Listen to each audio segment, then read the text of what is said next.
Hey guys, thanks for joining me today. I found a wonderful little bonsai pot at the thrift shop. Look at that, guys. Isn't that wonderful? It was just a couple of dollars, and I happen to have a jade plant that's not doing so great. It's just kind of hanging in there. Let me get you close up. Obviously, I've let it dry out too much. But I think part of the problem, I blame myself, but part of the problem is this soil is just devoid of any nutrients.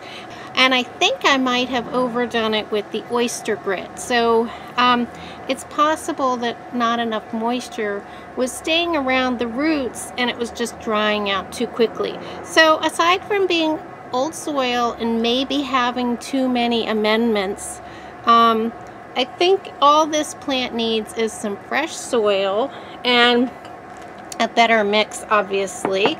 And it's a lovely little mini jade. It's the type of jade that has small leaves, and there's so many different types of jades, and they're one of my favorite plants. So I'd really like to see this one start to do better, and I think I can help with that. So a bonsai pot is a great choice for jades. They don't get huge roots. They are succulent plants and they store a lot of the water in their leaves. So they don't really need a huge root system. So a shallow dish is perfect because it will dry out in between waterings. And in this one, it does have two wonderful drainage holes, and I'm just going to cover it with a little coffee filter. Let's go ahead and take it out. And as you can see, you know, there might be about 2 inches of root there. It's extremely dry.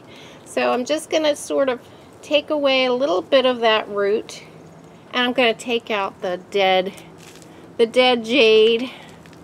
That's a shame. I'm taking the blame completely. But this is the time of year when I come back in out of the garden. Today's a little bit warmer, so I can sit out here. But I come back in and I really look around at my plants and decide which ones need a little TLC. So I've just loosened that up. Now I don't want to disturb it too much. I'm just going to set that one right in the middle. And actually, just by knocking a little bit of soil off, it fits perfect at the perfect level. And we'll remove some of those dry leaves. The stem is still green, so I expect some new leaves to come out once it has more nutrient-rich soil. Now, when I say that, I will say that jades do not need a lot of fertilizer. But in this case, I would say it's had pretty much no nutrients in the soil for quite some time. So I'm going to go ahead and add in a little bit of plant tone. Now look at the size of this root, guys. This is obviously not doing well, but maybe it'll spread out a little bit more in my little bonsai pot with some fresh soil. Again, look how bad this is. These are obviously cuttings that I rooted in, and they just have not been in the best conditions.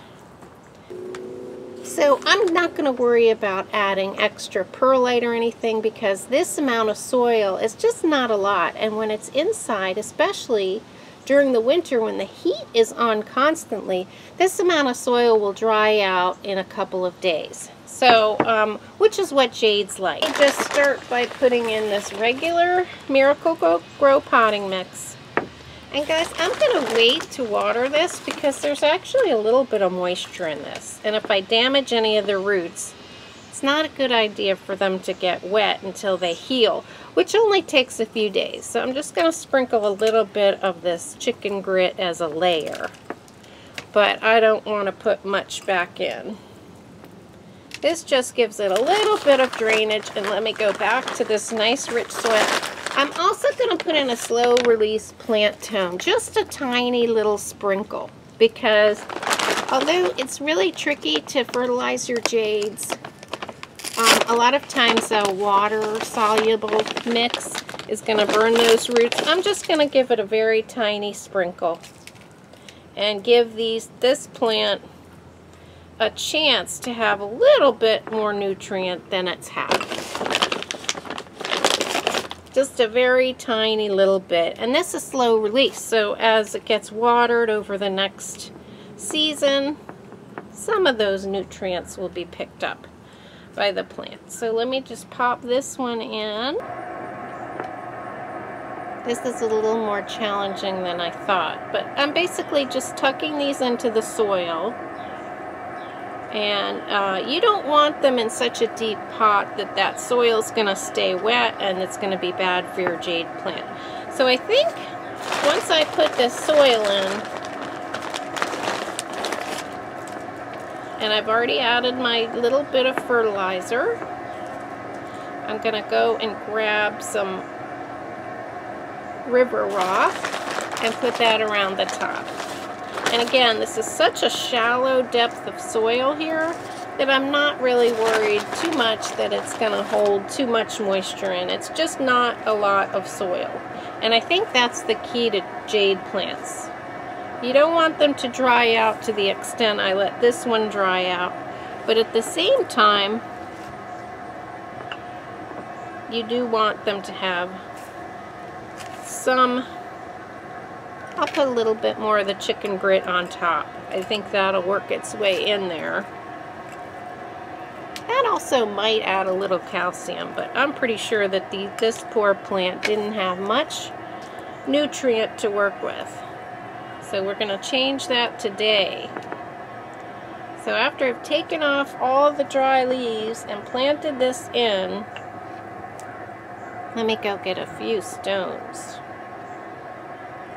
Okay, I've got a handful of stones here. These are just river rocks, and the purpose of these is they'll look nice on top, but they're also going to hold my cuttings up. Some of my cuttings want to fall over. So I'm just putting these on top to dress it up, and I feel like it's a nice finishing touch for my, I'm not really doing it for the decorative quality, but I'm liking how it looks aesthetically. And guys, here is my jade.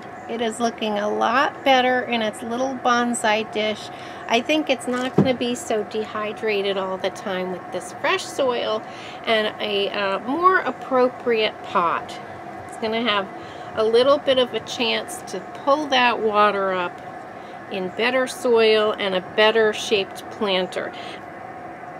So thanks so much for tuning in to my jade revitalizing project, and I hope you're having fun with your house plants as well.